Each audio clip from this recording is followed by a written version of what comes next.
Welcome to another session of how to use the Jands lighting desk. Today we're looking at the ESP2. If you want to pan down this way, Jack. Now the ESP2, obviously, that is at TAFE that you've been using, is only a 24 to 48 channel. This is the bigger brother. It's a 96 channel, or 48. It'll become 96 when it goes into what they call wide mode. And today we're going to use it with some par cans, lead cans rather, we've set up. If you just want to come with me with the camera for a minute, you can see they've got some little lead pars here on the truss, a couple of pin spots either side, and obviously some bigger par cans.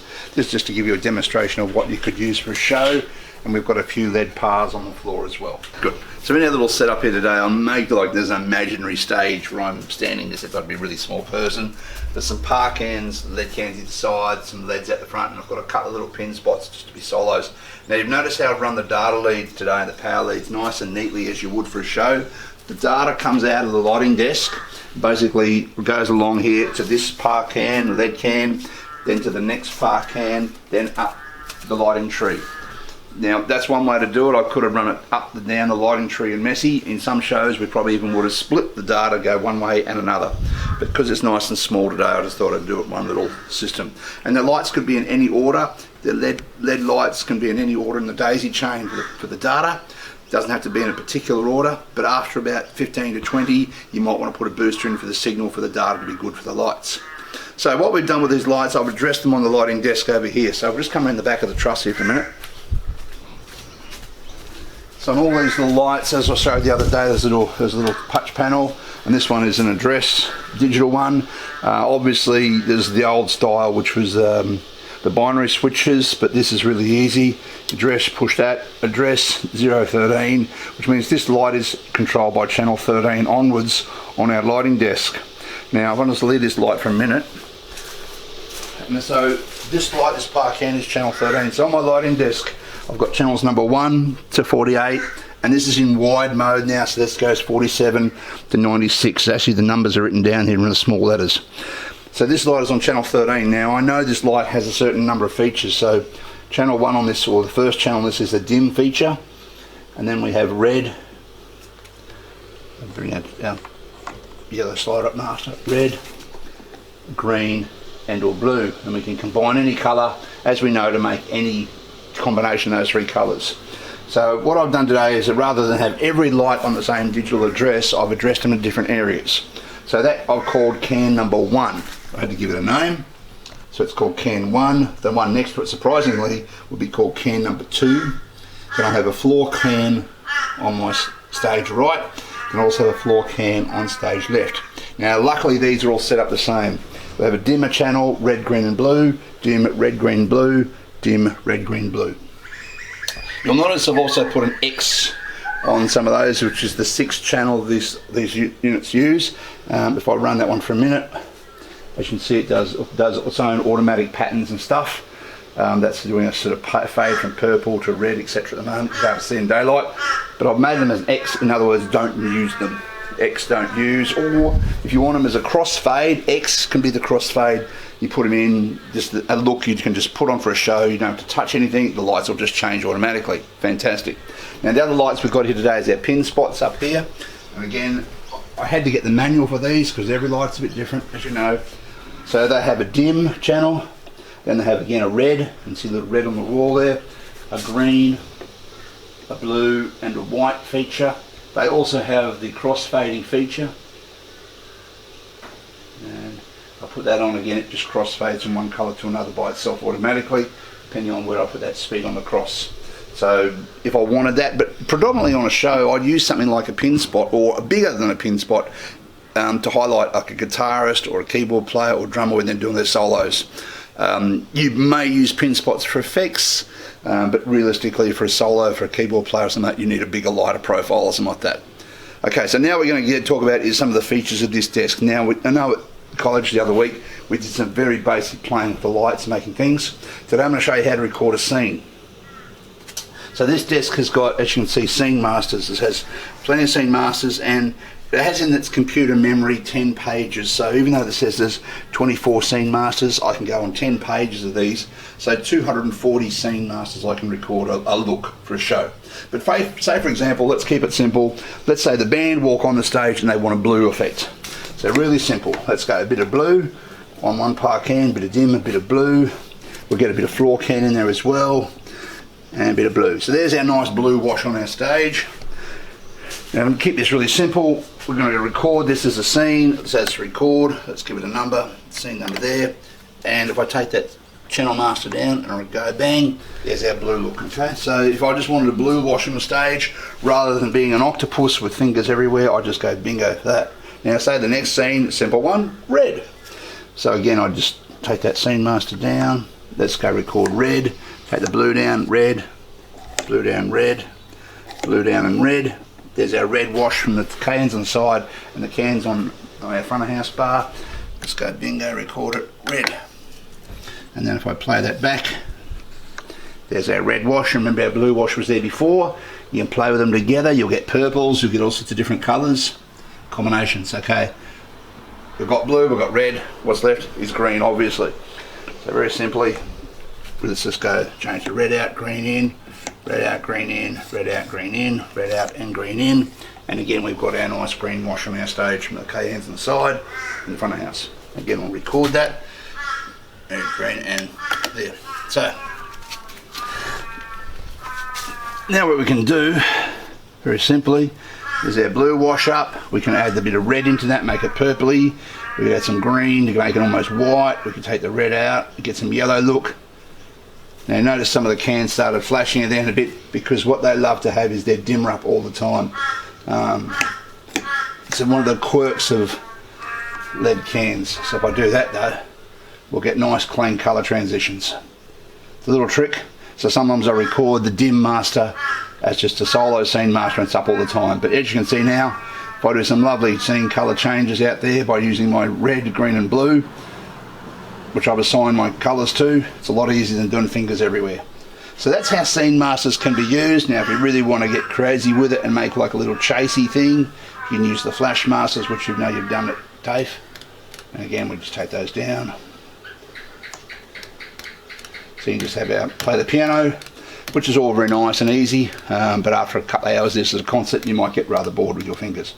So what we'll now do is show you how to make crossfades. Okay, so now we're going to do some crossfades and cues. Now this is what your assessment's about. You've got two parts for your assessment obviously. One is the research booklet. The second one is, and it was going to be done practically in the classroom, but I think we can still do it in theory, is you're going to create lighting cues for a song that you've chosen. Now what we're going to use for that lighting cues is obviously the standard rig in the studio at TAFE, plus there's going to be some LED pars either side, some strobes, extra mulfay. Check out the data sheet I'm going to send you, because they're the extra lights I want you to use as well. Your control desk would be something like this desk, and you could say you can use the 48 channel, I don't mind. We'll set it up so it will run in a 48 channel mode. So you could control this from the desk at TAFE or using this bigger version. Now you're going to record cues. Basically it means you end a show, we need something that happens, cue. Rather than pushing up buttons when they're here and there, we basically record a song or know a song when the band's playing and you want the next cue, the next cue, next cue. So we have these cues, basically faders. We have a crossfade and an effects cue. We're going to look at the crossfade one today. And basically what we're going to do is record a few cues in this and show you how it works. So very simply, and I'll go with a simple one here. If we have a blue state up, we want that to be part of our crossfade. We basically, it's very simple on this, record it as a crossfade. And then we go to red, crossfade. This desk might look simple for me to operate, and it is, but I've had plenty of years of driving this desk. Now, we want that to play back. It's very simply, we put the slider up, and we notice the lights are doing some things. I've also put some pin spots in there before as solos for a band playing. Now there's our red fade. We hit the button again for the cue. Basically the cue will go from one cue to the next cue. This is all you need to do in your assessment. Basically, I will give you the lighting patch for the venue. You look at the song, but you have to say which cue is when. So it's a matter of then I go next cue, push this button, the next lighting state that you programmed up would happen. And I've done a few pre-programmed ones here. As you can see, those two pin spots came in. They're obviously for a soloist playing guitar or keyboard. They've now faded out. I was able to add fade and delay times in this as well, which I don't expect you to do, but on your cue sheet, and I'll give you a demo one, you'll basically have when the cue starts and when the cue ends. In any lighting show in any theatre production, there's always someone who says the cue lighting, cue number 3, go, lighting cue number 4, lighting cue number whatever. In your work you'll do that. So then if we were to program this desk and just go cue, cue, cue, hit the button every time, the lighting state would change. That's what you'll be doing if you did this for practical assessment at TAFE. Now, we don't know if that's going to happen yet, but you still have to do all the preparation for it, which is listening to the song, working out some lighting states, using the lights that we have, and then programming them, or at least writing them up. And then if time permits, and we are back at TAFE, you can program on the desk, play your music and show me what you've got. Simple, so I hope. Okay. So that's a bit of the basics of how to drive this desk. Now, obviously, if we get a flash or digital desk at TAFE down the track, or another desk you may want to use, you'll have to learn how to use it with its own manual. And every desk is a bit different, as is every light is a bit different. So with this lighting desk, as I said, there's some very simple features. It's a preset desk. It also has scene masters, and it also can do some very simple fades. All right, a couple of other little toys I'm going to show you while we've got the video today. This is a 4-channel DMX controlled or data controlled lighting dimmer. Now, we obviously have the big ones, the 3-phase control. This one is a single phase outlet. It needs obviously 240 volts, and basically this unit has 8 outputs, but as you can see they're numbered 1, 2, 3, 4. There just happens to be 2 outlets on every socket. Now, if we use something like this little adapter, which is an IEC to 240 volt adapter, that simply plugs in. We'll plug in our little appliance in, or we would use an extension lead. But you could plug in very safely this 8 par 56s, therefore that total load is 2,400 watts, which is 8 by 300 watts, and into your normal 240 volt socket. Happy days. Chances are you don't have all the lights on at once, but if you did, it would still be fine. Now, this unit also has here a digital display. I'm just going to power this up.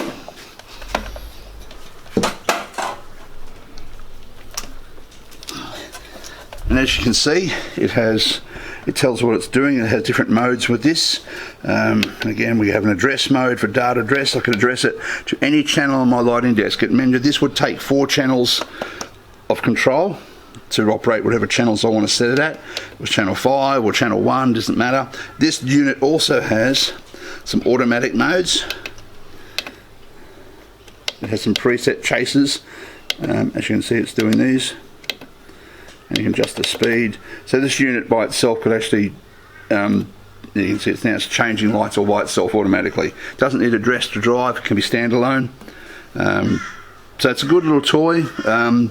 Not cheap, a couple $100, but rather than having a big 3-phase dimmer, if you needed 3 or 4 lights or a profile or something like that, a unit like this can get you out of mischief. And again, it's just got normal data into it, 3-pin DMX plug. It has fuses in case someone overloads it. It has a switch to turn it on and off too, which is very handy. And as you see at the moment, it's just doing a little chase through 4 different channels. So it's designating power to one socket or another. It's going to turn them off in a minute. Channel 2, see, and these units can be hung on a bar. You can put a hook clamp on them and hang them off the bar, put them on the floor. Very versatile. A 4-channel DMX dimmer. G'day, I'm going to show you a very old moving light this morning. This is one of the first ones that came out many years ago. It's called a future scan because when they started making these things, the future was there. There was also golden scans and techno beams and other sets of lights. But this is not a LED light. It has a conventional bulb in here, a 150 watt bulb behind the plate, and it has, again, it runs by DMX. Now this is an old one. You can see it has binary switches in there to address it, data in and out, and the little lights showing that it has power and it has data. So the way these worked very simply was there was what we used to also call wobblies because the mirrors would move in them. So I'm just going to use my lighting desk here to show you how it works. So I've addressed this to channel number 1 really simply. So channel number 1, if I changed it, as you can see, makes the mirror move from one side to another. Now when these came out, this was fantastic. Like we had one light that now could go into different positions. So the mirror would move. Depending on where I put the percentage of the slider, the mirror would move from one side to the other. Now the mirror also doesn't just go on an X-axis, it also goes on a Y-axis. So as you can see, the mirror is moving forward and backwards, which means that the light beam would move reflectively. Now what this unit also does is, yes, it has a light in it. It has colour, so we'll just get some, you can sort of see that, Jack, without getting blinded. So at the moment, we have a light coming out of that. It has some patterns on it. It has patterns and it has colours. Now, the way this is changing is I'm using the my slider here to actually change by as I'm going up. There's a wheel inside this machine that is turning, and depending on where I put the percentage of the slider or the fader, the wheel will go a bit further one way or another. Okay, so what we're going to do to show you this in a bit more easy, I'm going to put it on the ground and we're going to shoot on the wall. In a darker room you can see them a lot better, obviously. So we're on our wall in daylight there, just to give you an idea what's happening. Now there's something easy to see. So a little triangle, and again using my faders here, I can move that triangle left or right. I can move it up or down, which is basically moving the mirror or moving the, that's why we call them wobblies, because the mirrors would wobble and move one way or another. If we want to get really crazy to disco these with the rage, the mirror would go one side, the other, one side, the other, one side, the other, and everyone thought it was fantastic. But as a lighting guy, it was great, because you could have one light that did all sorts of different things all of a sudden. Now, so there's this light has preset patterns and preset colours. Some of the newer ones have a colour wheel that turns inside, but it also has a gobo wheel, which is a pattern, but this one has them combined. So we have little orange dots, or we have stars, we have the old Windows looking symbol. But these are all basically on a wheel. If you can imagine this, there's a very big wheel here that spins, and as I change the slider, the wheel turns. And the wheel inside the machine actually does turn, and the pattern changes depending on what we've got. Now what this unit also does, it has a strobing feature. If it wants to play for us today, if it doesn't want to play, there it is. It's not the greatest strobing feature in the world, but when it came out 30 odd years ago, everyone thought it was fantastic. And it can also go to a white strobe as well. And we also can have a white spot. Fantastic. We want to light up a band member, we can actually put them in white rather than have, you know, a nice colour or something on them. So we had a white spot we could move up and down, left and right. So again, it has made it great. So this was the small one of the fixtures, the little future scan. Some of the bigger ones would replace a profile fixture, and for a concert though, they would be able to highlight a different musician at a different part of the stage, or follow them as they moved. And these came out like 30 odd years ago. So very simple features, but great as a moving fixture. The bigger ones today, some of them don't just take 4 channels to operate, and that's all this one does. Some of them will take 10, 12. The biggest one I've used was 48 channels. So it has pan and tilt, it has a fine pan, a fine tilt. It has different increments in colours. Some of them have 2 colour wheels, some of them have 2 pattern or gobo wheels. So they get very complicated what's inside. Again, you need to know the manual, what's what. And that's why desks like this became obsolete in time, because we needed to be able to control 500 channels, not just 96. So computer desks now running the shows. But if you've learned the basics on something like a preset desk, you can operate a very simple fixture like this little future scan or another moving head. You'll get the idea how they work. It's all about time, practice, and lots of money to play with the toys. Enjoy.